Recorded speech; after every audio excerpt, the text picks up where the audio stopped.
Artists need to stop this thing of saying, oh, yeah, I've got a manager. They will, no, I won't. We need to work together because that is the best way that I am then able to work with you. Also, this would be your first professional interview. Yeah, this is my first interview. Okay, so we have to take it all the way back again. Let's start from the beginning. Give me your full list of who you're currently with. Okay, I'm currently working with Mörda, Sjava, Mr. JazziQ, Malumzondeck, Ms. Cosmo, the couple. Yeah. What's the worst situation you've been in? There was a time we went to Namibia. I was traveling with JazziQ. We performed, and after we're done, we got arrested. And the promoter fled the scene. So networking is a superpower. Yeah, you have to. A no-go as an artist that wants the fame to come to them. It's a job. It is a business, and you have no business not knowing what's happening in your business. Welcome to More Than Management, your go-to podcast for all things talent management. In each episode, we talk with masterminds behind some of the biggest names in music, sports, fashion, and television. We learn the art of brand building, high-stake negotiations, and maintaining a celebrity public image. I'm your host, Ntando Zigalala, and you're invited to the conversation. We did a few shows, the Val Beach Party, we did all the Freshers Balls, UJ, the Val, Medunza. So I pretty much already started living in the street and not sleeping, because it was demanding hours.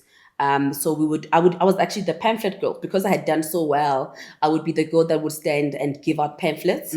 And then I got promoted to the girl who's at the artist gate. Okay. And then from the artist gate, I got promoted to the stage manager. Oh, okay. So that's how. And then at this point, does your mom understand? As I said earlier, my mom was very understanding and she listened. But I think also I'm a really, really good communicator. And I think that also gave her comfort because of the hours that we work. So I would always tell her what would happen. I would come back and be like, yo, ma, we worked with these artists. This is what happened. This is what my challenges were. Yo, ma, we're not sleeping. Yo, ma, only survive 18 hours event on one meal. Yo, ma, so obviously she saw that there was, a spark, you know, and so she was very open to letting me do the stuff, do the work, and not being home. Yeah. At that point in time, what would you say your greatest memory was, that you can remember to this day and you're like, oh, that was so good? It was having the opportunity, coming from a small town in Welkom, and being in a space where you are dealing with artists. At the time, I was working with the likes of Black Coffee, DJ Cleo, DJ Tulo the Song, Shimza, one of his first gigs, DJ Christos, DJ Vinny. I felt very privileged, and I didn't take that for granted one bit. What is your role in that as a stage manager? What are you actually doing? So as a stage manager, you need to coordinate the show. It really depends where you start. You could start from booking of the artists, or you can. Does it go that far? From an admin perspective, so you can do you do the full admin and then on stage. Yes. Oh, okay. So it depends what the company is looking for at the time. But let's just talk about a basic one where you just come in and do the work. You would come, you would assist with the lineup. You would call and give all the artists their set times. Okay. You would on the day make sure that there is always something happening on stage. Okay. And the reason I'm saying always something happening is because sometimes artists do arrive late at shows, and your job is to improvise and make a plan. So you need to work ahead and you need to be very punctual. Okay. So whether it's checking which artist is running late, and if you need to ask this one to play longer, to fill for the time, you need to be able to think on your feet.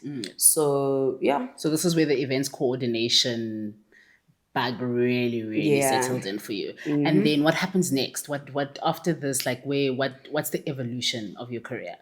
So I then go and I sign with Zero to Hero because I'm trying everything. Yeah. I'm at UJ. Wait, you're at school, right? Yes, I'm at UJ at this point, and I'm trying to do auditions. Studying?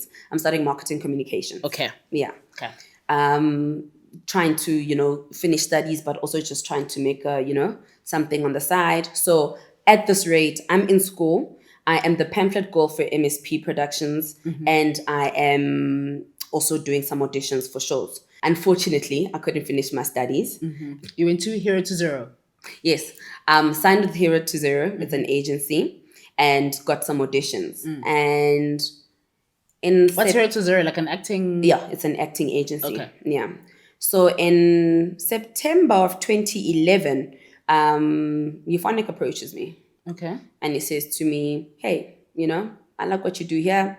Let's work. What does that look like? Like randomly? Well, he would see me at every show. Okay. So the reality is that all the promoters want the same artists, and it's the artists that are big at the time. Okay. So each and every weekend, because we did so many shows, I would, meet the same people. Yeah. So I think because of the work ethic that he saw me have at the events, he then said to me, look, I'm looking for somebody to come work for me at my office, come through. And I said, cool. Okay. Yeah. And he was like, yeah, I need somebody who's going to do PR. I was like, PR? What's that? Yeah.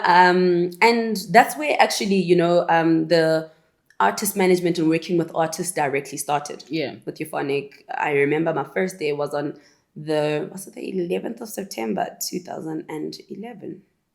Really? That is a very significant date. Yeah.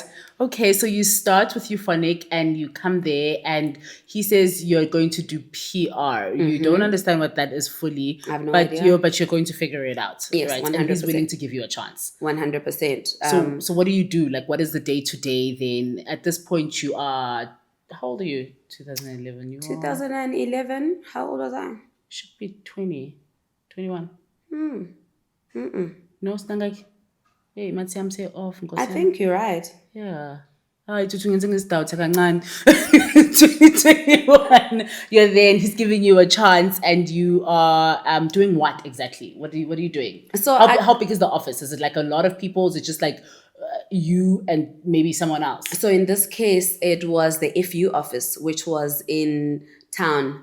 At Ilof Extension. So I was working with, it was Fresh and Euphonics team together. Okay. Yeah. So I came there, he briefed me. And I think what was nice about that is in as much as I didn't necessarily know what I was doing, he also, there was quite a bit of like admin work that I could do as well. So I did anything from PR to, he was at 5FM at the time, to like, running his schedule at 5FM, and then slowly but surely got into bookings. So I ended up doing, anything and everything that was, Euphonic related, from running his diaries to running his booking schedules, learning how to cold call to get shows for him. Wow, you're cold calling even. Yeah, sure. Because, he would be like, why am I not gigging? Oh. And I would need to make a plan. Oh my goodness. And he was like, I'm doing my side of the work. I'm on radio. I am, out there doing the PR. Yeah. What are you doing? And I was like, I'm getting you shows. And at this point, have you guys now, how are you getting paid? Are you on a month-to-month salary, or have you started earning commission? No, he had offered me a salary at the time. Okay. Yeah. So you're on a salary. Yeah. So you are sure, that's an interesting role that you have there. Okay, cool. So you're doing this for Euphonic and you're enjoying it. Yeah, and that was his PA at the time. Okay, so you're his PA. Yeah. Okay, full PA. Okay, cool. Okay, then transition, you grow, Yeah, worked for him from 2011 to 2015. Resigned. And then I started working for Solistic Music from 2015 to 2020. Okay, 5 years. What's your role at Solistic? Solistic, I came in as a booking agent. Okay. Because that is the experience that I had learned quite a bit from working from Euphonic. So I came in to do bookings. Okay. For all the artists at the time. It was Black Coffee, the Capo, Unplugged. I don't think Napa was there yet, but Yeah. So at the time I get there and I'm now doing bookings for the Solistic team, but also working on events that we've got. And I was there for 4 years. And I mean, we ended up doing really great stuff. I mean, I don't know if you've heard of Music is King. Yes. I think that's one of the greatest events that I've ever had the privilege to work on. Yeah. Did Africa's Not a Jungle. Oh, wow. That was amazing. Okay. Yeah. So Black Coffee had a concept. concept. So do you conceptualize and execute? It was his concept, and I then, with the team, then we executed it. Okay. Yeah, and he just wanted to remove the stereotype that Africa is a jungle. So that hence the name Africa's Not a Jungle. Oh, okay, interesting. Okay. Yeah, and we would have Black Coffee and other acts. So what a typical lineup for a Africa's Not a Jungle would look like, it would be Black Coffee and maybe Tulo the Song, Da Capo, Argento Das, Kususa. We'll mix it up. Okay. So according to which artist was big in that country, we would then cater the lineup. Oh, because Africa's Not a Jungle, you tour, ne? Yes, we toured Africa. We did Africa's Not a Jungle, South Africa. We did Africa's Not a Jungle, Angola. I think that was one of the best ones, if I may say. It was amazing. We did Africa's Not a Jungle, Kenya. I know that there also was a Nigeria one, but I think that was after I had left. Okay. So yeah, it toured quite a bit. So now you're working with international artists. Like you are on an international scale, essentially. Yeah. What is that? What's the difference between a booking agent who is doing local gigs versus a agent who is booking internationally? I wouldn't say that there is much of a difference, but obviously what's important is research and having knowledge. You can't assume that how things work in South Africa is how they work to the rest of the world.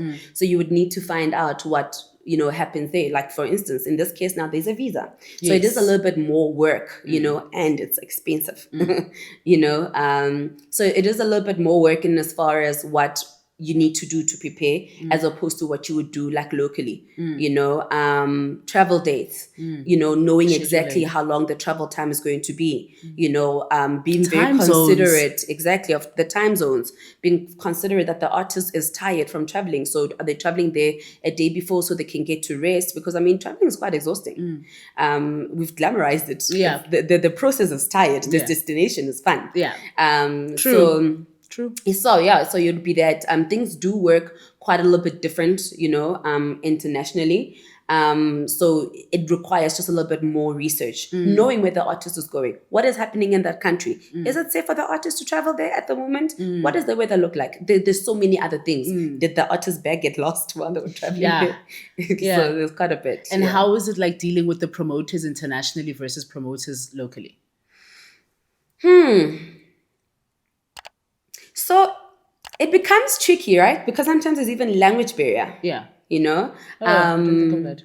Yeah. And I think that with us in South Africa, we're very pedantic. Our contract is like 7 pages. Yeah. International, they send you an MOU of like a 2-pager. Okay.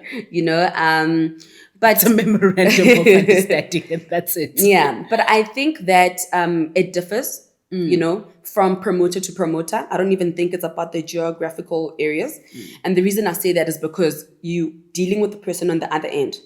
And the main thing about working in this industry is creating relationships because that determines how the booking will go. Yes. Okay. And being somebody that is doing bookings or artist management, you need to understand that you are in the middle, you're in the center of 2 people that you need to make happy. Yeah. You need to make your artist happy based on what it is that they asked for and what they need. Yes. And you need to make the promoter happy for what they paid for, what they expect. Yes. So this means that managing the expectations, making sure that like everything is done to the T, making sure that they've got the tech rider, they've got the hospitality rider, so that the artist, when they land, all they need to do is be the artist and not worry about the admin and the nitty-gritty stuff. Yeah. So there are little, things that are quite different, internationally versus like locally, in the sense that like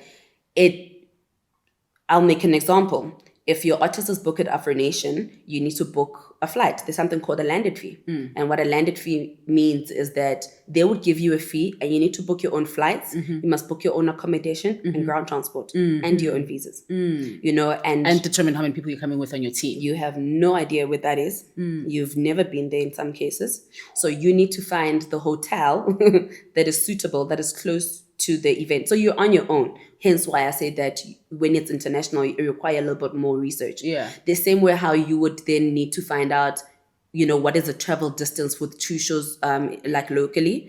Yeah, internationally, you also do that. Okay. But I think to answer the question of how it is working with international versus like local promoters, it all differs. And it really depends the kind of service that you give, because what you give will be also what you get. So I think as long as you're respectful, as long as you're mindful, people also reciprocate the same, they give you, the same attitude, if I would say, or they treat you well if you treat them well. Yeah. Yeah. What's the worst situation you've been in? Like where you've sent an artist overseas and it's like, what is happening?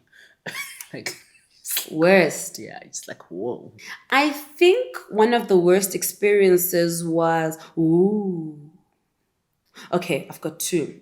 There was a time we went to Namibia. In this case, I was traveling with JazziQ. And we went to Namibia, we performed, and after we're done, we got arrested. And the promoter fled the scene. And he was nowhere to be found. And I did not think of that. Yeah. So now you've got to run in with the law in a country that you're not from. Yeah. Your passports are in the hotel, I'm sure. Yeah. And they're saying that there's a curfew. We don't know that. Oh my goodness. And the promoter's nowhere to be seen. So what are we supposed to do with this? And yeah, I mean, obviously we didn't, refuse. We just complied. But that's very scary. And I'm not sure if it was kind of like a way to get something out of us, but I had this very same promoter book one of my artists the next week, which was Ricky Rick. Yeah. And the same thing had happened. So I think sometimes it's because, you're an artist, you've got money, let's try swindle. And you're also not from here, so you don't know. What's the coincidence of the same thing happening? And if there's a curfew, why is the artist making the artist's times so close to the curfew? Yeah. And nowhere to be seen thereafter. Oh my goodness. I think that's one incident which was quite unfortunate, being away from home. I think another one was... So in 2020, as we know, we all had COVID. 2021, there was the first, group of artists to get, booked in London, because that's when Amapiano was really taking off now. Yeah. And South Africa was in the red. So we couldn't travel from South Africa to any other country. We needed to go make a stop in Ghana. And you would need to be there, I think, for 2 weeks for you to get clearance then to move to the UK. Sure. That was a lot. 2 weeks. That we ended up staying close to a month. I think we're there for 3 weeks. And what that looked like. So how do you find out that Ghana's in the clear? Like, how do you know that? Is because you have intel on the ground? There were countries that were in the green and there were countries that were in the red. Okay, I didn't even know that. Okay. Yeah, so any of the countries that were in the red, you wouldn't be able to travel because of our COVID numbers. So we would need to move from a red country into a green country, and then stay and quarantine there for enough time. So we left South Africa. At the time, I was traveling with JazziQ and Capo Malumzondeck. TXC was also with us, but I think we were in a space where we were no longer working together. Yeah. There was the likes of Durban Gogo. There was Focalistic, Viger Deep. So there was, Major League, we actually found them in the UK already. So now it's a whole group of us trying to figure this thing out. Yeah. Right? We are homeless. We're in Ghana. But we had a very tricky promoter who did not pay for what they were supposed to pay for. So our accommodation was really bad. The living condition was really bad for 3 weeks. We were struggling with basic stuff like, Wi-Fi. And only to find out that the promoter was actually paid money, for a proper stay. And he cut corners. And we had a really, really bad experience. And this was myself and JazziQ. Oh my goodness. We had a horrible experience. That is so hectic. Yeah. That is very hectic. Okay, let's go back to T Squared. How that happened, how this is after Solistic, I'm assuming. Yes. Okay, so tell me everything. How do you make the decision, Guti, I am going to CIPC, and the name is T Squared? So T Squared was established in 2017 whilst I was still at Solistic. It's T Squared Productions because what it was supposed to be, a hospitality event for events. Okay. Sorry, a hospitality company. Okay. For events. So the plan was I was going to buy furniture. I was going to buy fencing. And what I would do is I would offer the likes of Major League Gardens to say, guys, I'm going to take care of your hospitality and your stage management. So T Squared would then, build a whole package and say, Guti, you give me this budget. And for this budget, you've got the artist riders. I already know, what the artists have. You're going to have furniture. You're going to have hostesses. Because in times you'd find that an artist arrives at an event. I'm working alone. I'm the stage manager, but I must also organize the tech rider and the hospitality rider. If the mic goes off on stage, I might need to run to the front of house. You know what I mean? So I was like, the solution to this problem. You saw a problem. Yeah, solution to this problem is let me start a company that would then give this full service. I'm going to find people who are going to be assisting me. When an artist arrives, because I already know what the ETA is, their riders would be ready and waiting for them and their sitting spot. And there would be people and, that would be replenishing as and when. Because, I mean, at an event, you could get your rider in a box with no ice. So I wanted to glamorize the hospitality at events. That's how T Squared got established. Okay. Yes. Okay. This would be, if I could say, when I did my research, your first professional interview. You've never had like an interview where you profile yourself, you sit down and you tell us about all the great work you've done. Yeah, this is my first interview. Okay, so we have to take it all the way back. Okay, cool. We have to do you justice. Let's start from the beginning. Tell us about Thuthu, where you grew up, siblings, parents, school life. Tell me. Cool. So I'm Thuthu Makosha. Now I'm Mokoka. Mrs. Yes, ma'am. Mokoka. I was born and bred in Welkom. Small time in the Free State, 057. Grew up as a normal child, went to primary, went to high school. Growing up in high school, most especially, I think I was one of those like very active kids. If I'm not part of the athletics team, I'm playing netball. I was quite busy. Yeah. But I think more than anything, I also, took part in other stuff like, for example, we hadn't had matric jackets in a decade. Really? Yes. And I would then come and, make sure that which was 2009, our matriculants had matric jackets. So you changed that? Yeah. At your school? Yes. Oh, wow. I actually found out from may her soul rest in peace, Miss Bevins. And she was like, you did this thing that has not been done in 10 years. And I was like, yay. That is incredible. Yeah. And, I always, I still am. I just like doing things big and, like being an extremist. And I was the house captain, was a very proud one of the Flamingos. And that's the red team. Okay. And as a house captain, you have to do like the sports presenting of like, on the sports day. And I went and I got a fire brigade. And then our theme song was F-I-R-E-O-Fire. Ah, girl, you were relevant. You were there to bring the cool stuff. Yeah, and the song was pretty hot then. Yes. And also, I used to be like a hip hop dancer, or tried to be. Yeah. An attempting one. So like, it was like really cool. The song, was relevant for me at the time. I remember that time. So we're from the same era. Yes, from the same era, yeah. So yeah, man, I was very eager. I've always been very ambitious. I've always been like, nothing is impossible. At least you try and then you see whether or not you succeed. And yeah, in high school, that's when I realized that I had that in me. And well, at the time I wanted to be a director. Okay. Because there was a point in time when the teachers... Film director. Yeah. And the reason for that is because when we would do like shows and skits, like the grade 7 stuff, I would always like, step in and like assist. And I was like, oh, okay, this looks like what a director does. But, we never know. Yeah. And you were number what of how many siblings? How many siblings? Oh, I'm the firstborn of 2. Oh, okay, you're a big sister. Yes, it's to myself and brother. my little brother. Yes. Brother, okay, you're a big sister. So leadership it's in you. I didn't think of it like that, but actually, yeah. Yeah, leadership is in you. You are there to lead the family and everything. When do you then move to Joburg? I then moved to Joburg in 2009 after matriculating. Came down, wanted to go to UJ, so, for applications. Luckily at the time, my mom had relocated to Johannesburg, so I had a home this side already. As a matter of fact, when I was in grade 10, my mom had suggested that we move from Welkom to Johannesburg, relocate, new scenery. And we were sitting on the family table having the meeting, and I was like, I'm going nowhere. And she was like, I'm here. Yeah, but like, I was like, no, ma'am. I was like, I'm prefect. Yeah. I'm like, I'm the athletics captain, and Yeah. this would be my 3rd consecutive year.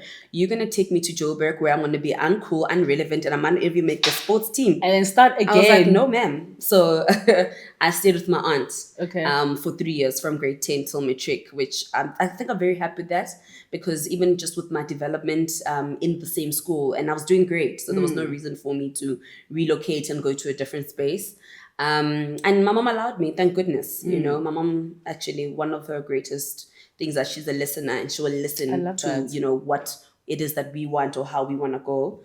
And then moved here in 2009 when I was done with my matric, which I would always come here during school holidays. So it wasn't new to you, like Joburg wasn't like a complete culture shock. No, so from grade 10, every holiday I would come home to visit my mom, and and came down, started doing promotions, worked with MSP Anzig Masia. We were given a task of he was doing a bikers and Mini Cooper event, and he gave us pamphlets and said, here are pamphlets, please go get people signed up so that they can do a convoy to the Val for the show.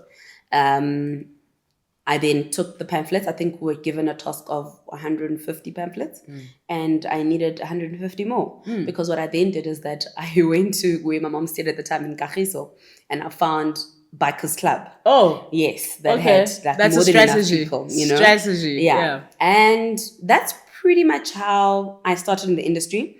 That's when the bug really bit you. Yeah, 100%. And then when in 2020. So do you do this? Does this happen fairly when you start T Squared? Is this what you're doing? The service that you're providing? Not at the time. Now, yes.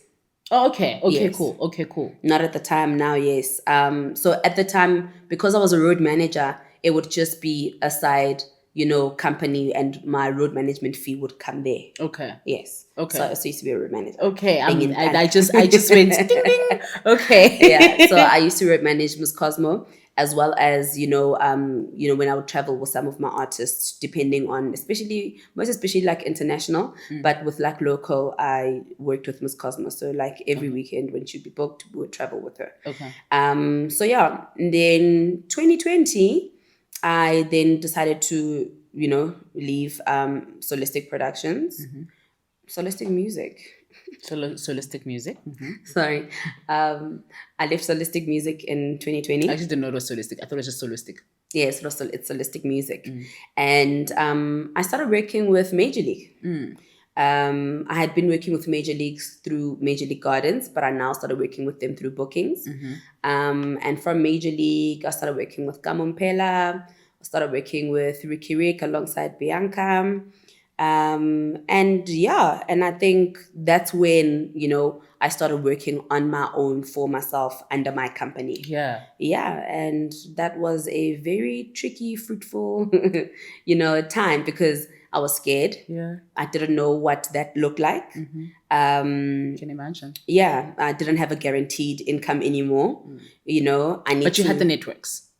You definitely will have the networks, because like I said, this industry is a relationship industry. And I created the networks by, building relationships with the different promoters. It makes life so much easier when you've got the relationships. It can't be cutthroat. Yeah. It's like, when you work with artists, you become their family. Yeah. You're not just a manager or just a booking agent. You're so, too much, and you do too much. Yeah, you're more than that. I mean, I could give you a whole breakdown of what an artist management looks like, but an artist management means that like you literally run everything that an artist does, and it differs from each artist to another. Some are efficient, they can do some stuff. In some cases you do everything.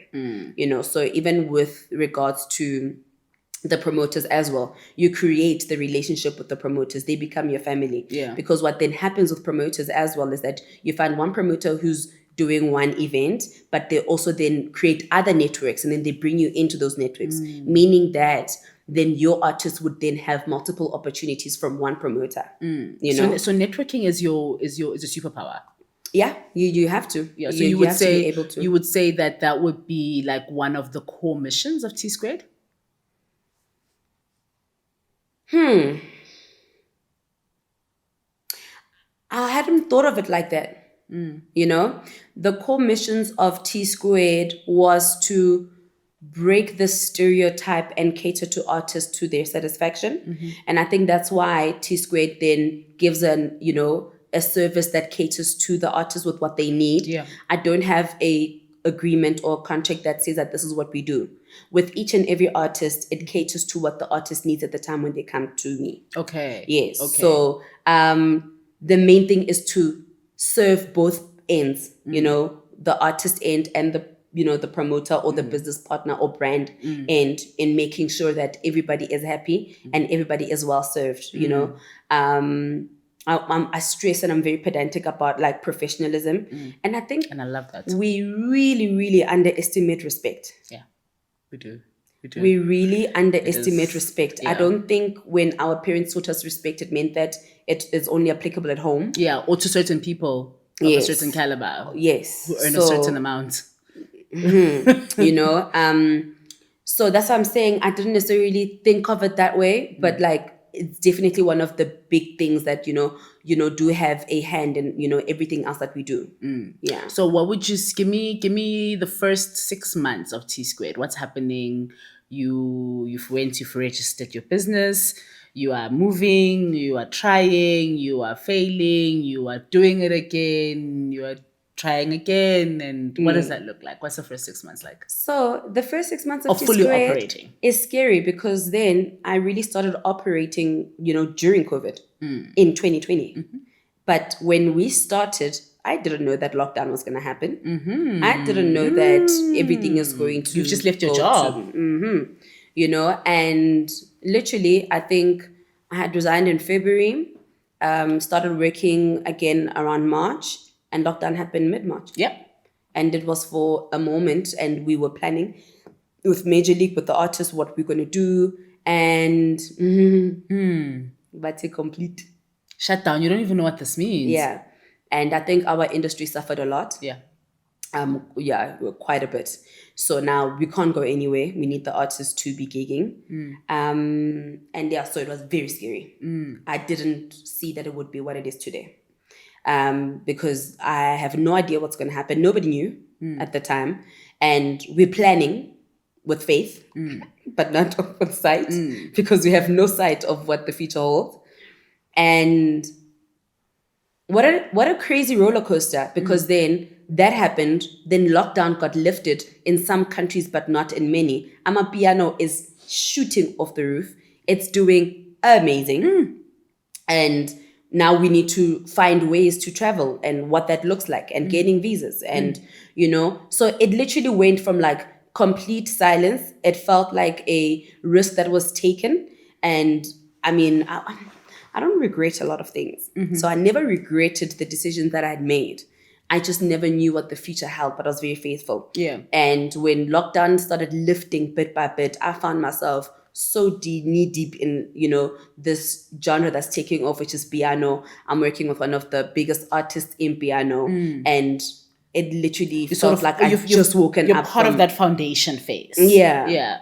And how was that? Okay, now we're in the midst of lockdown and my piano's happening, and you are in the midst of that. Because, I mean, you come from Afro house, hip hop genres that are established, and really you can take anywhere into the world and you know what to expect. It's great, it's good, you know what I mean? But now there's this new genre that is taking off, and you are, dare I say, in the forefront of that, like from a management perspective. How does that lock into your mind? Like, how are you looking at it from that perspective? It was crazy and exciting at the same time. At the time, Amanigi Nigi is blowing up. It's one of, the national anthems. Our relationship with Major League, it came to an end at some point. And, with their blessings, I continued to work with Kamompela. Through Kamompela, I started working with JazziQ.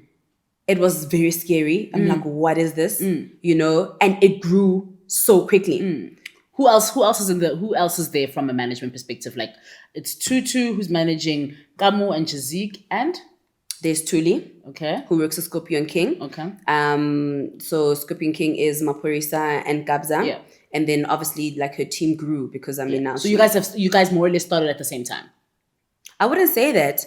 While I was working for Solistic, she was long working with Maporisa, and she was already on her own. I remember she's one of the people that I actually called to be like, what's happening that side? You know, do you recommend it? You know, and, you know, she guided me with, you know, how she started and how she's working. Yeah. And which I appreciate quite a bit because it did motivate me to, you know, take the leap. And yeah, I did. So she was one of, you know, the greats. You know, she is one of the greats, as a matter of fact, to date. Yeah. I mean, if you looked at her, if you look at that girl's catalog, yeah, it's on fire. Yeah. It's on fire. It's on fire. Okay, so now it is 2020, 2021, ne? Yeah. You could say, right? And you guys are starting to move, not even starting, you're moving fast. Yeah, you're moving fast. And more artists are probably calling you, asking for you to be their manager, asking for you to work with them. How do you determine, what makes you determine a yes? Like after I pick up the phone and I say, Thuthu, you know, this sounds so cliche, but it's an energy thing. That's what I would say. The thing is, it really is an energy thing. And some are, you know, hits and some are misses, and that's okay. But at the time, you know, you sit down with the artist, you find out what their ambitions are, you know, and you look at what you're able to do.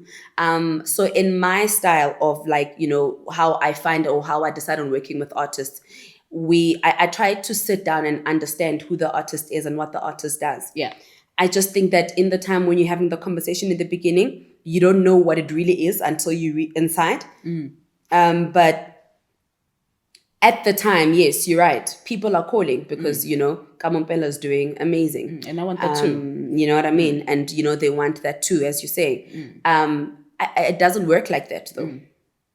You know? I think that we need to understand that, like, you know, I believe that like artists, this thing is a calling for them, you know, which is why you've got like artists like Sjava who releases a song that touches millions of souls. I don't think you can do that if that thing is not a gift that was meant for you. Or else all of us could sing, you know, or else you and I would also be able to do this. We can't because we've got our own calling, which is on the other side to be able to, you know, assist, help, you know, get the artist to where they're trying to get to. Yeah, so it's very different with each and every artist. But like I said, it would be an energy check.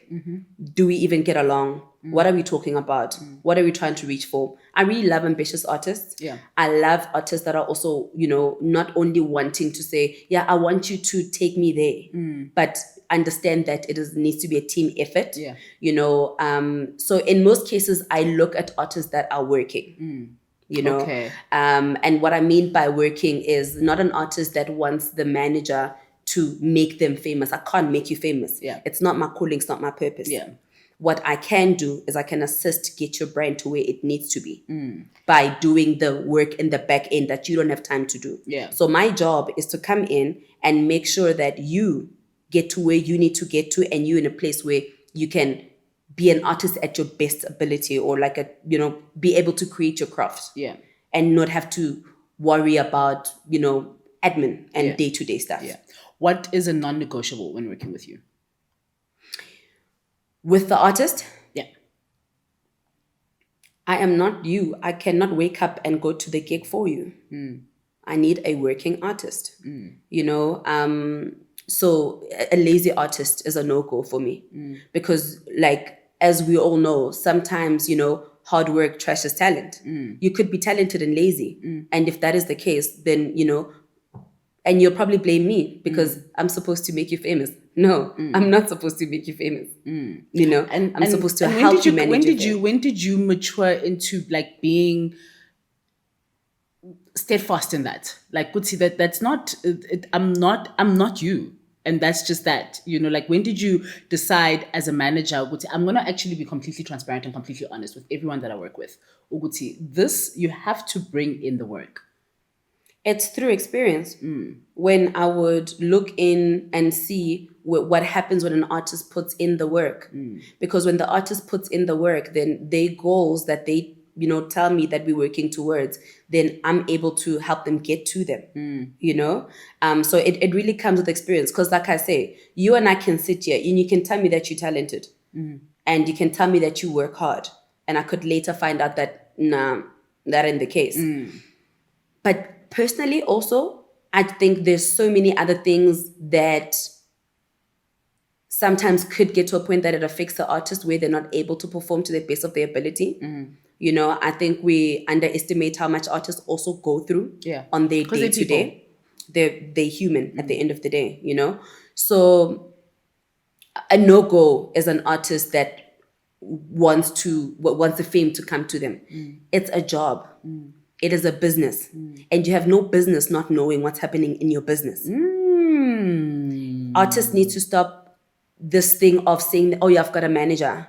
They will, no, I won't. We need to work together because that is the best way that I am then able to work with you.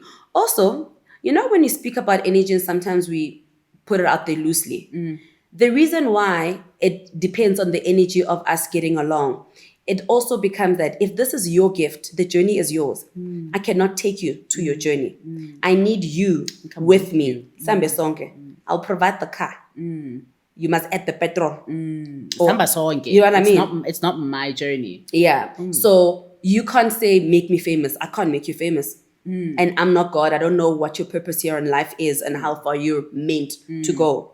What I can do is I can work with you on the talent that you've got, on the hard work that you put in, and then we can make something magical. Yeah. So, yeah. And I respect that a lot, because I had to really grow into that in being able to be transparent with that, not only to the artist, but also to myself. And also, I think, have a voice to be able to say to someone that you're not working hard enough and it's not working because you're not working. And it's a difficult conversation to have, especially with somebody who has, dare I say, expectations of what a manager should or should not do, or whatever the case may be. And I'll be honest, from myself, that is the reason why I've shied away from signing people or anyone for that matter. It's the fear of what if I end up working with someone who doesn't work, and then it's like I didn't work.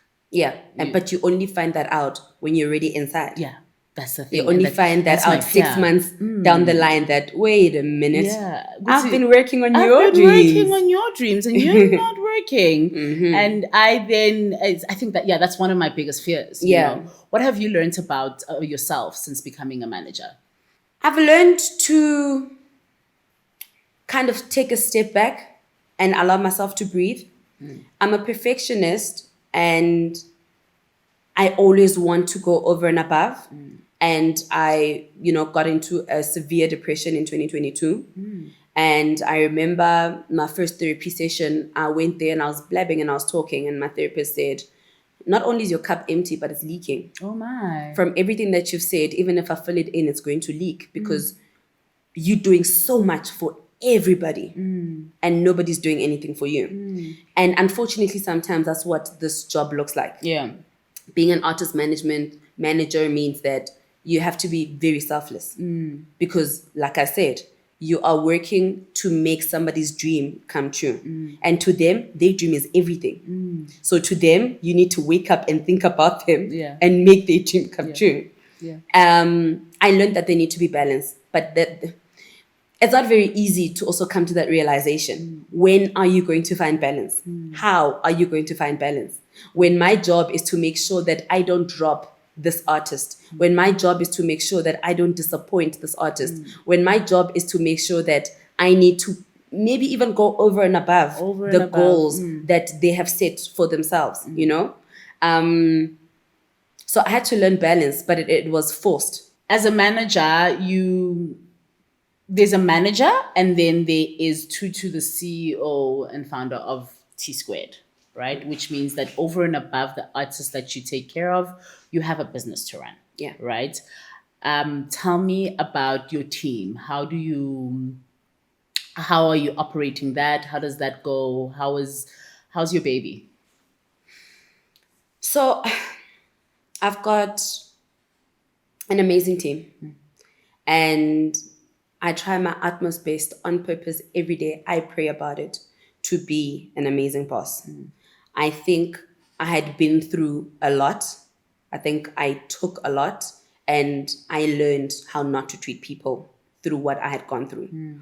So when I do work with my team, like I had said, because I'm a good communicator, I make them understand what we're doing. I make them understand what we're doing it for. I make them understand what the goal is, and it's such a beautiful, stressful, like it's a beautiful, stressful journey in the sense that my then responsibility is making sure that these kids have got a salary. And you know how it is in our industry. It's a very high risk Nothing's industry. guaranteed. Nothing at all is guaranteed. I mean, my business, stands in as far as the artists that we're working with are performing. You know what I mean? And I then need to make sure that, with the girls that I'm working with currently, they have salaries. I make sure that like at the end of the year, I can say, guys, let's go your year end and let's have a 13th check. And also while making sure that I protect their well-being. I don't want anybody to work for T Squared and fall into depression the way that I did. So I really, really make sure that like I protect them and I shield them. So I always tell my team, be accountable, be honest and be truthful, be selfless, but up to a certain extent. Don't lose yourself in the process. Because I always want them to also learn from the mistakes that I unfortunately had to learn from. Yeah. So I shield my team quite a bit. So my baby's good. Yeah, your baby's good. I love that. I really my love baby's that. good. I take care of my people. You sound like you really, not even you sound like, I've encountered you and I've heard it from many, many people, who echo that you are very kind, you're very nurturing, and you are a good woman. Who was the kindest person to you in your journey? Am I in the industry or in life in general? Yeah, in the industry, like just coming up to where you are today. And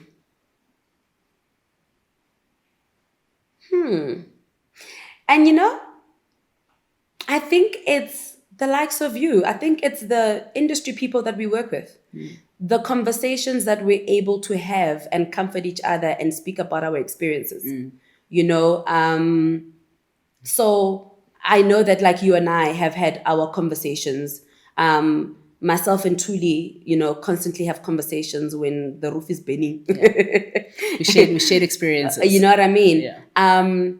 I think my industry peers have been the people that have been like kind to me. And I'm so grateful to say that right now the artists that I've got, have been kind to me in my journey. As I mentioned, I fell into depression in 2022, and I took the whole 2023 to recover from that. I felt complacent. I had imposter syndrome. I didn't know if what I was doing was it. I think people underestimate please and thank you. Yeah. And when you don't get please and thank you, you start having doubt. Yeah.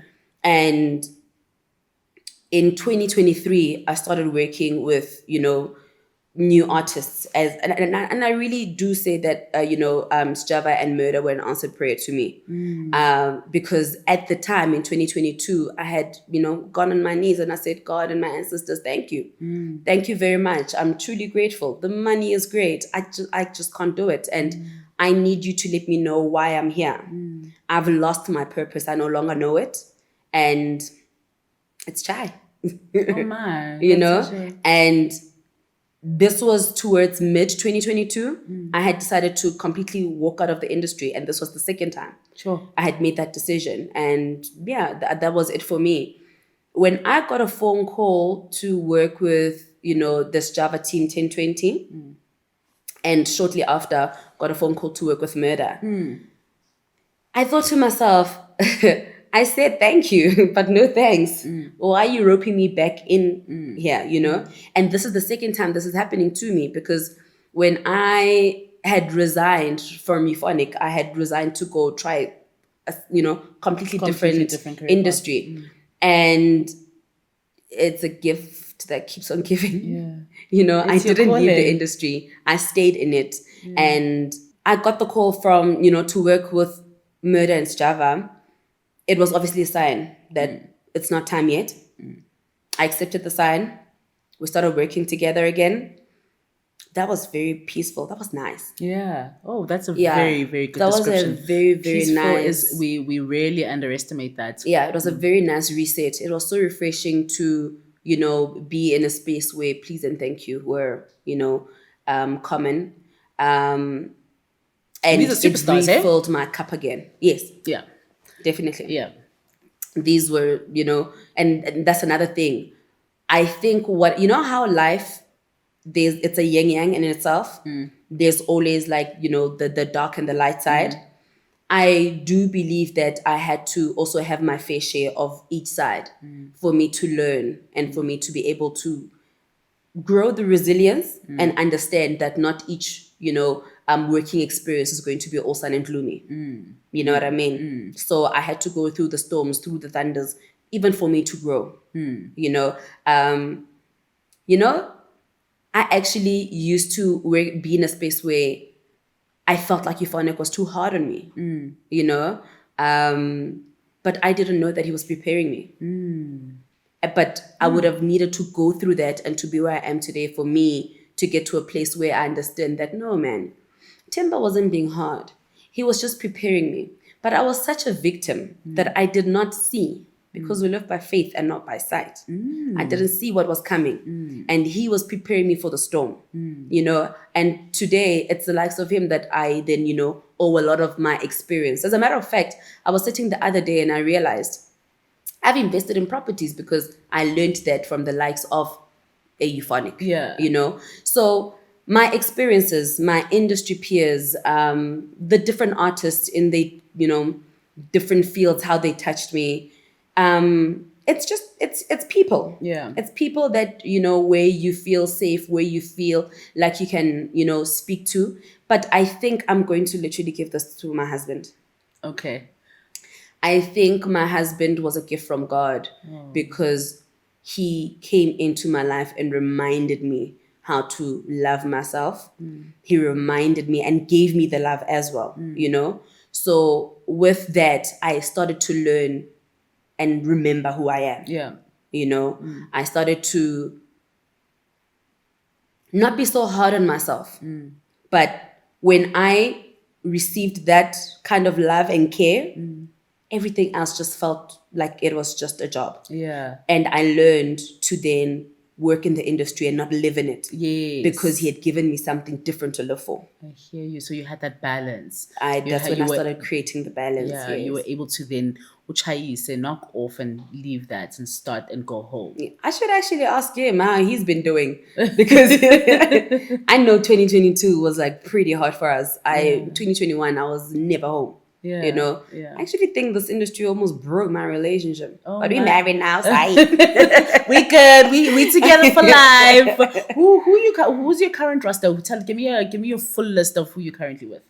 Okay, I'm currently working with Mörda. I'm working with Sjava. I'm working with Zondo. I'm working with Mr. JazziQ. I'm working with JazziQ. I'm working with Malumzondeck.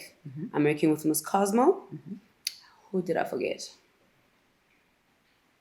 The Capo? The Capo. Oh, the Capo. That's your full roster. We come from afar. Yeah, you come from the Capo. Yeah, years ago. Yes. Yeah. So now it's Freaky Friday, right? And you have the opportunity to switch places with your artist for the weekend. Who are you switching with? I'm switching with Mörda. I want to dance. I want to do that vungu vungu. I wanna dance. Yeah. And he looks so happy on stage. He really does. I want to experience very, very because happy. generally, when you're looking at it, it's nerve-wracking. Yeah. I want to be that happy on stage. Yeah, you want to give that, and he gives off energy. He literally you feed off his energy. Yeah. That's a good weekend. That's a good weekend to have. Yeah. What advice do you have for anyone who wants to be a manager? Don't do it. I'm joking.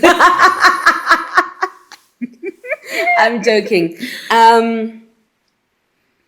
Sure. Do it for the right reasons. This is a job like any other job. You know, don't do it because you think it's fun. I think people have a misconception of Huge misconception. the fact that the industry is fun. This is hard work. This is day to day. Just because we get to be seen, at groove, we're not a groove. We are working. We are there before the show starts. We are there during sound check. Yeah. We're not a groove. And we're there after as well. Yes. Yeah. I think do it for the right reasons, and do it if you've got the passion for it. This industry requires a lot of passion. It requires a lot of discipline. It requires a lot of selflessness. You give a lot of yourself, and you literally are working on somebody's dream. So you need to be a very accountable person.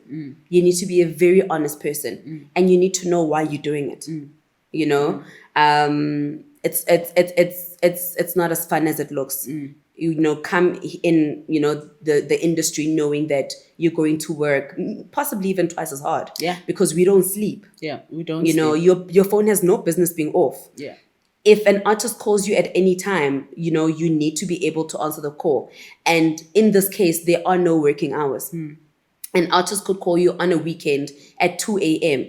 because anything could happen on the road. You need to be available for that. Yeah, so do it for the right reasons, and then it won't feel that much of like a hard work, whereas it would, feel like you are doing a job where you never knock off. Yeah. You need to enjoy it. You do need to enjoy it. You need to enjoy Over and it. above everything, it is fun. I remember when I went into management and I started being a manager, I made the decision to stop drinking. Yeah. Because my decision was this. I got drunk. Got drunk. It was 2015. Yeah. I was at an event. It was a long time ago, 10 years ago this year actually, that I've stopped drinking. Oh. And 10 wow, years. done. Yeah, 10 Congratulations. years. That's amazing. Thank you. And I remember being event in it was successful, it was great, absolutely amazing, and celebrating afterwards. And I was wearing all white. Yeah, well, I don't remember why I've been wearing white, but I was wearing all white, and I got drunk and I fell. Yeah, but this is like there was no one there, Okay. and I couldn't imagine what would have happened if there was someone there. I couldn't imagine. What if my clients were still here? And at that point in time, I had to be honest with myself that I'm in the entertainment industry. And guess what, Ntando? It's always going to be entertaining, my babes. So you can't get high from your own supply. Yeah. And that's the conversation I had to have with myself for me to make the sacrifices so I can be able to do the work that I do, essentially, And that made me think, Oguti, there's so many sacrifices that so many people make for the work that they do. What sacrifices have you had to make to be here today? I had absolutely no personal life at all. I was gigging every weekend. I was busy every day. And even Christmas, every day, every single day, I missed my family. I missed my mom. I'd missed my friends. I had absolutely no personal life. Sure. That was a very hard sacrifice for me. So music curation, is it fair for me to say that event curation is a core service from T Squared, right? From all the artists that you manage. What goes into a flagship event from an artist? A team. Yeah. And the strategy that goes into it. Yeah. There's a team. It really depends also what you're looking at. Is it indoor? Is it outdoor? Are we doing a club tour? Are you doing a theater tour? It all really depends. Outdoor, more expensive. Weather is unpredictable. There's the likes of Jock. There's the likes of production. Indoor, it is a little bit cheaper, but obviously your numbers are limited to the capacity of the venue. You don't have to do Jock. the production is already there and you can maybe just amplify a little bit, to add on to the quality of maybe, let's say, the sound or lighting or screens. Then you've got theater, but some come with everything, some not. Here and there, you might have to add whether it be lighting, screens, so there's quite a bit, with each and every event, depending on how big the artist wants to go or how small, and the risk, the financial risk, So now what would then happen is obviously the team sitting down and planning of what that event looks like. And then it would be going to, approach different sponsors to see if, we could get funding for the events, because an event is very expensive. That was my next question. Where does the financial muscle come from? Yeah, it's very expensive. I think, in my personal opinion, before 2020, you could do an event solely from sponsorship. And post 2020, it's not like that anymore. Really? Yeah, the budgets have cut quite significantly. It's actually very difficult. Whereas even with some brands, you'd see that they do their own shows now. Yes, that's a huge, I guess, misfortune for the artist, but elevation for the brand. Yeah. Budgets were cut, quite a bit. I was frustrated the one time and I was trying to understand why are promoters not giving us money? And I sat with someone who then explained to me that it's not that the promoters are not giving you money, so that the promoters are not getting the same sponsors that they used to get before when they would give you more money. So post 2020, a lot has changed in as far as, how much you'd be able to get. So it is a little bit more difficult and costly to do an outdoor event, because now you need to at least maybe be able to have, as a matter of fact, it's safer to have the full amount of the show. And an event production is not cheap. Venues that are like outdoor are not cheap. You have to pray to God that it doesn't rain with the unpredictable weather. Lineups are very expensive, and you want to make sure that the sound and the production is also quite great. So yeah, there's a lot of planning. You do have to have a team. Please never underestimate having team and having designations to each, person, or finding a group that does certain things. Yeah. Working on strengths and hiring, outsourcing. Yeah, basically. So there's different departments. There's the bar departments. There is the stage management departments. There is the production department. There is the jock department. You must feed everybody. You must transport everybody. If it's out of town, you must accommodate everybody. Would you recommend every artist to go into flagship events, into doing their flagship events? I think it gets to a point where, the artists have done so much and they want to do something different. And in most cases, you'd want to get, into events and have your own. And I think the beauty of having your own event is being able to perform at an event that was curated not only by you, but in terms of your standard, because sometimes you go to an event and the sound is not up to par. Sometimes you go to an event and things are not working, or you can't even get access, or you parked in, so it becomes, and I think it's a great learning curve also for the artist to be able to understand, what it is that happens. Earlier, I did mention that this thing is a business, and you have no business not knowing what's happening in your business.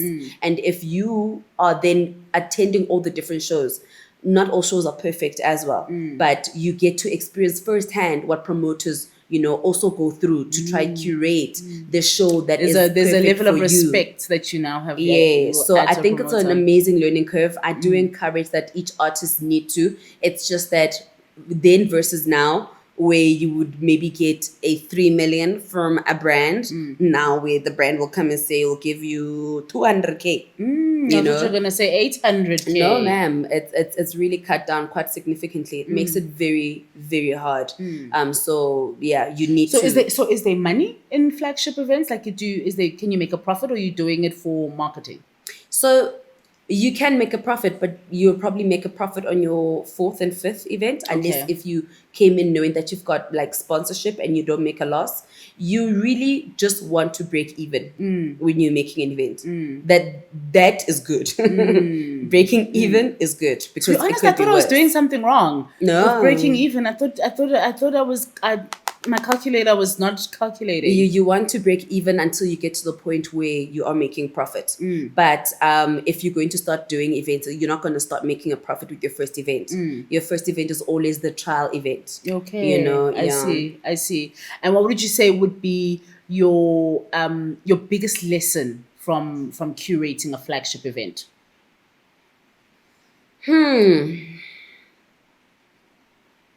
Not saving up. You know, going in thinking that you will get the funds from sponsorship, and you know, learning the hard way that things are not like what they were before, or figures are no longer as they were before. I think now an event needs to be an investment that you're able to save up for and able to put in, some of your hard-earned money into.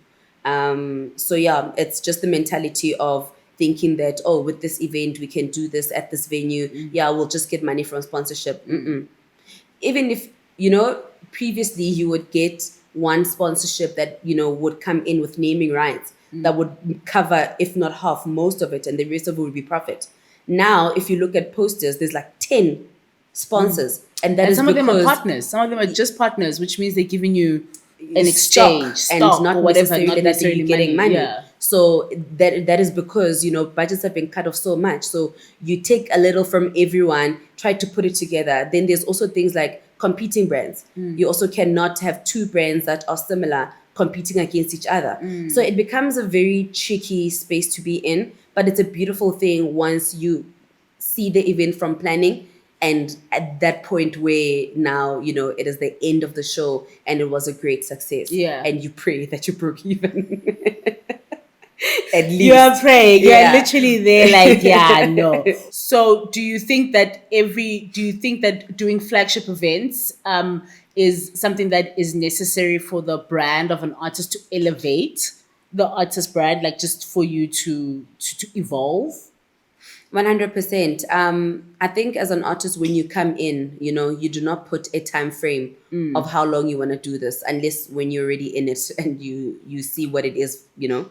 But when you're an artist and you've been in the industry for a decade, you want to elevate. You know, and you want to do something different. Yeah. I always encourage artists to also have multiple streams of income and not just, you know, depend on their artistry. But within, you know, the entertainment industry, there are different, streams of income. you know, multiple streams of income. If it's not endorsement and working with brands, you can do your own event. So you also want to touch on each and every point to say, either I did it.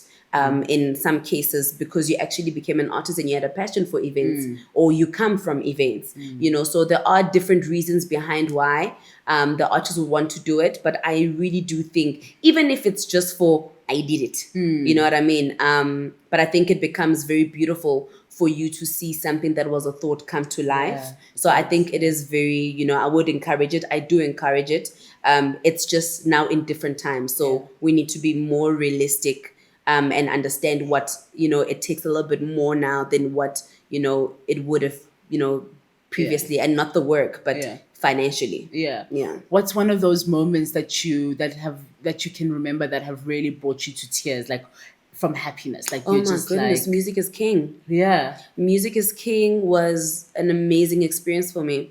And literally speaking about bringing me to tears, it was timed to the T. We had 19 features, you know, that were covers on all the Black Coffee tracks. Yeah. And there was different sides of the stage that the artist would enter and positioning. Sure. It was such an amazing show. Yeah. You know, and I remember when all was said and done, I broke down. It was tears of joy. It was tears of relief. It was tears of we did it. Yeah. I think those are one of the moments. Music is King was a beautiful experience. Yeah. What do you think is missing currently in the event curation space? I think I would say what is missing is that the people that do events sometimes do not understand that there is no single department that should lack.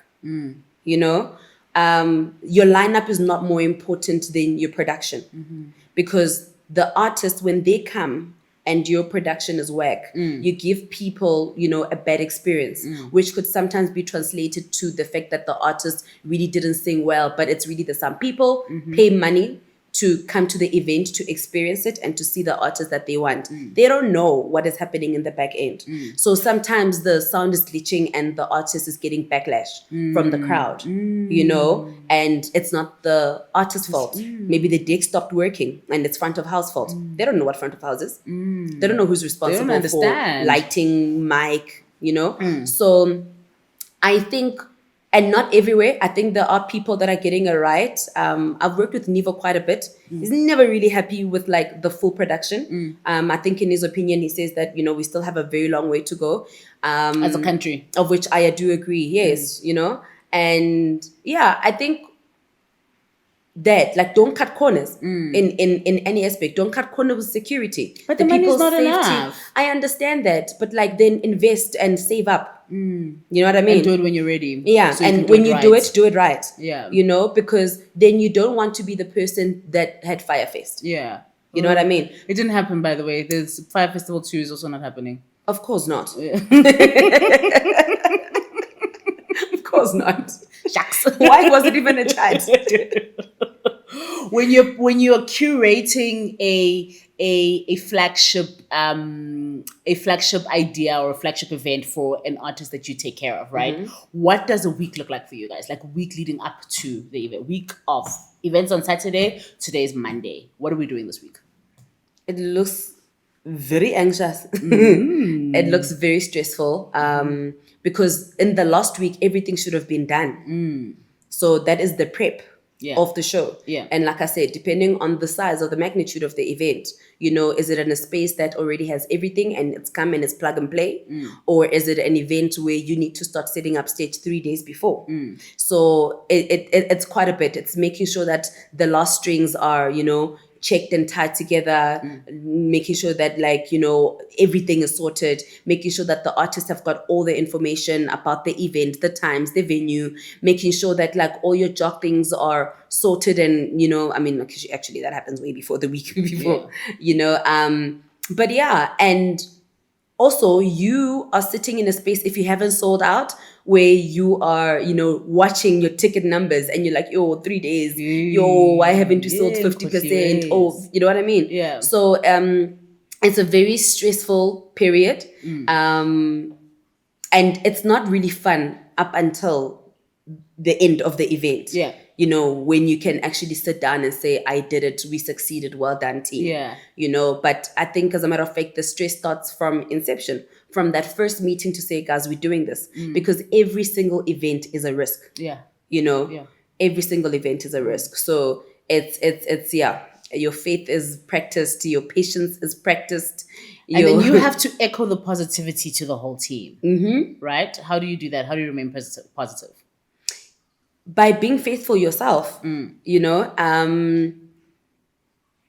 the thing is, you need to always believe. From the day that you're sitting down to plan the event, you can never for 1 second think it ain't gonna work, So you need to be positive through and through. And that's why, the event space is a very tricky space because like I said, anything can happen. You could have flood. I mean, look at what the weather has been recently, just in South Africa. Having an outdoor event right now is so risky. You always have to have a plan B of shelter. CD. That is expensive, and then plan C and plan D, So it always comes from, making sure that as a team, everybody is, doing what they need to do. That already, brings in positivity. Having a team that is hands-on, having a team that, delivers and does what they said that they would do. And praying. Yeah. Praying and prayer really does, also help people calm down and, believe in, what we're trying to put out there. Yeah. And then what is your secret to retention? Like, what is your secret to long-term relationships? Respect people and do not do unto thee what you know what to be done unto you. So I always make sure that in whatever situation, I would treat it the way that I would want or would have wanted it to be handled if I was on the other side. Yeah. I speak so highly of respect because I have seen how a situation that could have turned into a conflict would change, and we would have a respectful conversation instead of, fighting. Yeah. Automatically wanting to disrespect me. Yeah. So I put respect on top of everything. Yeah. That's how I think, we're able to do it. And I think that's why even with the previous artists that I've worked with, I've got a relationship with all of them. I think one of the other things that I'm very accountable. If I say I'm going to do something, I do it. If I say I can't do something, then I try. But you would have known that I trying, but I can't. So it might or might not work. I don't sell people dreams. I tell you that this is possible. I don't know if this is possible. Let's try it. So going in, this could either be heads or tails. You know what I mean? Yeah. So just accountability, honesty, being respectful. Because then there's no reason for us to fight at the end of the road. Yeah. Then we're also able, if we're being honest with one another, to sit and be like, okay, cool, this is not working and these are what the reasons are. I just think that what we make a mistake of doing, to be able to get an artist, you call on an artist and you promise them the world. I don't own the world, I can't give it to you. Yeah. So I come and I tell you what I am able to do. I come and I tell you what I have done, and we try it, and it's either gonna work or not. Yeah, I respect that. Yeah. Okay. And recently, has anything disappointed you? That happens a lot. That happens a lot. I mean, disappointments move from anything from somebody in your team, forgetting a very important part of either a booking, it moves from an artist not seeing your efforts and maybe blaming you for something that was not even your fault. It moves from a promoter that you had a good relationship with, coming through and, being sour about something. It moves from, a promoter lying to your artist because they actually did get the hospitality rider, but they're trying to save bottles, or they try not to give the artist bottles, and they went and said to your artist, "Oh, your office didn't give us the production rider," whereas you just don't want to give the hospitality rider. I get disappointed quite a lot because there's a lot of moving things. Quite recently, I think I got disappointed by an artist not making it to a show in a different country twice. I cried quite a bit because more than anything, this is all for them. It becomes very sad to do all the work in the background, and at the end of the road, the person who's supposed to finish what you started then disappoints, but also doesn't understand what that not only does to their reputation that you're trying so hard to work on, but also what it does to your reputation, which you also worked very hard on. Never mind that. What does it look like missing an event where there's been advertising and all of the that? Headline act.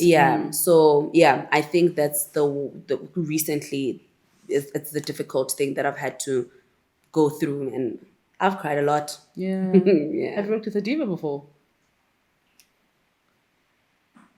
Yeah.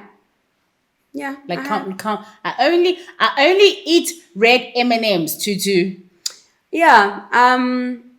Cut the crust off my sandwich. I can't chew crust. Like, this is ridiculous. I only work at night. Also switch off it's so bright in here. Come on, my light. I can't focus. Yes. I've worked with a diva, and I mean with divas, I would say, and the reason why I'm saying yes is because to some extent, each artist have that in them. Yeah, superstars. Yeah. I just think I survive because it's not a constant thing. It's that one thing that you can overlook where you're just like, you being a diva right now. Yeah. Do you say that? Yes. To some artists, I am able to say that. But to some, you can't because they're also not very good in taking accountability. Yeah. So, but when the relationship is good, or in most cases, it's post. You're like, yeah, but you're being a diva there. But they'll always justify. Yeah, but also like we couldn't because I'm just like, you were being a diva though. Yeah. You know, and in most cases, and sometimes they are well within their rights. You know, just not when they blame you. But if you're a diva at the situation, that's okay. Yeah. Not at me when I'm not responsible for the situation. Yeah. I'm on your side also. Yeah, but I have Yeah. different times, different people. Yeah. Yeah. Through Some it- that I don't even work with. Yeah. Oh, okay. Yes. Yeah. That's So interesting. Yeah. yes. Yeah. And as a matter of fact, the divas that I've worked with, I don't even think the artists that I signed. Oh, I hectic. think these are like people consultations. I think these are people that like I would be working at an event as. Yeah. Yeah. Yeah. Throwing your toys at the cards. Yeah, Oh. yeah. It's at events more than it's not the people that I've actually worked with. Yeah. It's people that we would like book at an event and they've got expectations. Yeah. But and how to then communicate what the expectations are. Tricky. Through it all and everything that you've done, what do you like most about being a manager?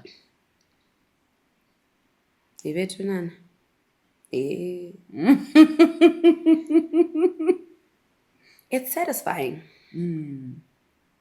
It's so satisfying, you know, to be able to see a seed grow into a flower, you know.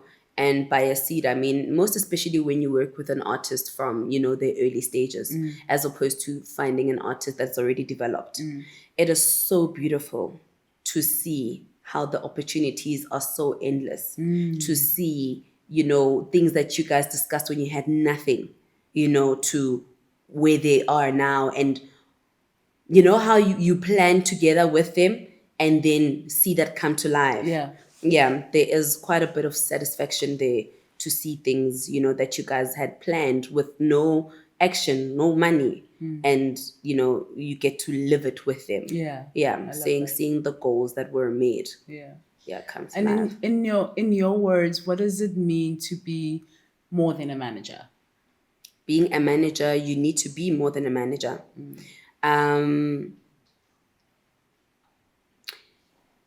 There is the events and there is the bookings and there is the music and, you know, that you do for the artists. But what it means to be more than a manager is making sure that there's medical aid, making sure that, you know, they've got investments, making sure that they're building wealth and not just being famous, you know, looking beyond that, you know, making sure that like the dream that they told you about at 2 a.m. in the morning, you can wake up and work on it tomorrow to be able to give them feedback and say, okay, this is how we're going to make your dream come true. You know, being a friend, being a chosen family, you know, you can't do this management, you know, thing without the artist eventually becoming your family. You too in their business, you know way too much about them, you know, and you need to be somebody that they can trust. You know, there's so many things that happen in the industry. And as you know, social media is a very cruel place. So they need to feel safe with you. So you are their personal diary. You become a financial advisor without becoming a financial advisor. You know how to, you know, structure their lives. You get to a point where you know what they prefer without even needing to ask them. You know what, you know, the 5-year goal is, and you are working on it while also trying to work on your own. So, you know, I think being a manager, you need to be more than just a manager, and be able to understand. I just need to stress that you need to get to a place where you can do that and not lose yourself, because I think that's maybe the mistake that we do. And I think it also becomes beautiful when you're working with artists that remember that you're also human, and not that you're just a manager. So when the artist takes you as their sister, as their family, it becomes so much better because they treat you, you know, maybe a little bit better. And I think it's also like a tit for tat, you know, it's a give and take situation. You know, who you are to them also translates to them. I think artists just want to know that they are being taken care of, which is why I stress so much about like accountability as well. Get back to them, you know, be like, communicate. Okay, cool. I see that this is what you want to do. but please just note that this is going to take me this amount of time. Yeah. And within that, deliver as you Yeah. said that you would, Yeah. you know? Yeah. So I think when the artist and the manager take care of each other, the relationship automatically becomes more than just you being a manager and them being your artist, Yes. which should happen in most cases if you guys are going to be working that close to one another. I mean, no matter what happens, if my phone rings and it's my artist, I will stop everything, you know, because on the other side, it could be an idea that they had, or it could be an emergency, or it could be, where's my passport? You know, there could be so many things behind that phone call. So you always have to be available to this person. So you become your artist's personal person. Yeah. And then you must be your person's personal person. Yeah. Then you must be your kid's personal person. You must be your own You know, personal and person. you be your own personal Yeah. person. Do you see how your own even is so far behind? Yeah. And I think that's a trap that we unfortunately fall into. But yeah, I think if you are a manager, you're always going to be more than a manager. Being a manager means, you know, being more than just that to them. You get involved in too many things, personal and all. Yeah. That's true. Okay. Oh, Thuthu, I have enjoyed our conversation so much today. Thank you so much for taking the time out of your very busy schedule. Guys, she put her phone on flight mode for us. It's serious. Like, My artist could be calling right now, man. You are putting me in. everything is at risk. Now, I'm so grateful for your time. I'm so grateful for your knowledge, your generosity, your kindness, and the contribution to the industry, the culture, to me on a personal capacity. And I think to all the artists that you have touched out there, you have touched many, many lives, changed many, many lives. And we do not take that for granted. Like, I will tell you for free right now, if maybe you've never heard it, but everybody speaks extremely highly of you. You are on people's wish lists and dreams and vision boards, and they would love to have you within their space because you're so great at what you do. I do believe that this is one of your purposes, and you were brought on this earth to really fulfill that purpose for not only just yourself and for everybody else. You know, we're truly blessed to have you, and I wish a lot of artists could really be touched by you. Honestly and truly, it will change their lives, and I'm grateful that we could learn so much from you today. You know, thank you so much for coming. I appreciate it. Much love to you, and we are going to do a masterclass, so we're going to see you again. Okay. Thank you so much. Geez, I'm cheering. Thank you for having me. Thank you for giving me my first interview. Yeah. I wanted to say no, but I was really not available. Yeah, very busy. All those times when you were reaching out. I was scared. Yeah. I do really like speaking about myself, and you know, I always believe that the work must speak for itself. So I hide. Yeah. And I try, you know, not be in the forefront of speaking. But this was such a beautiful, you know, platform. So thank you for creating something where we get to be remembered as humans, Yeah. you know, and be able to actually speak about, you know, everything in general that we go through. Yeah. Thank you very much. And I think you're doing very amazing. You know, like everything about you and what you do is so beautiful. Like, Making me shy. So please keep doing this and take the sporting industry by storm. I think that, you know, the work that you've put in, and, you know, all the experiences that you have gone through, you know, and everything that we do go through in the industry as managers, as artists, you know, we're supposed to go through it. It's all, you know, part of a bigger purpose that we do not see. So I really have no doubt that wherever you're going, whatever you're going to touch yourself is going to blossom to be something great. I think you're freaking amazing. And like, you make things beautiful, man. Like, there's a song I can't sing, man. You really make all things beautiful, you know. I look at you as a person who's always hiding in the corner wearing all black, you know, and you're such a breath of fresh air, and you're a light, you know. So I look at you and I'm like, ooh, ooh, cutesy. I wish, So yeah, thank you for your contribution to the industry, everything that you do, and all the best with everything that you're still going to do and everything you're still going to achieve. Oh, thank you so much, Mama. I really appreciate it. So we have a thing here that we do is we go through your phone book. We want to know who you know and whose number you have that is most important, influential, that is in your phone book. But it cannot be your artist.